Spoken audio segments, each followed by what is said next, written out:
কথাই আছে না, নেই কাজ তো খইবাজ।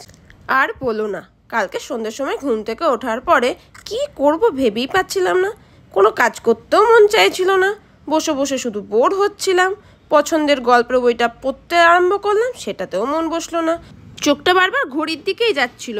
আরে পাগলি বরের জন্য ওয়েট করে আছে কি না, আর কতক্ষণ পর বর আসবে নখ খেতে খেতে ওটাই ভাবছিল। ব্যাস গেল রে। শিওর পাগলির মাথায় কোনো দুষ্টুমি বুদ্ধি এসে গেছে, তাই তো কানের মধ্যে সানডে সাসপেন্স চালিয়ে দিয়ে নিজের কার্য সিদ্ধি করতে বসে পড়লো। গেল গেল সব গেল। বালিশে নেল পালিশে ওই দাগেরা কেটেছে নাম। কার নাম? আরে কার? আবার বরের নাম। দেখেছো পাগলামি কেমন? তাই প্রত্যেকটা আঙুলে আবার বরের নাম লিখে বসে আছি, ওই TAPAS, তাপস। আরে আমি তাপসের পাগলি বউ কি না? কি করবো বলো, বয়সের সাথে সাথে পাগলামিগুলোও বাড়ছে যে।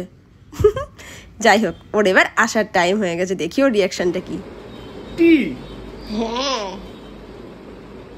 দেখি।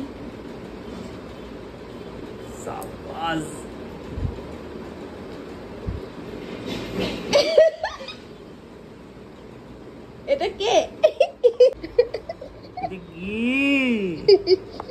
কেটা? আমি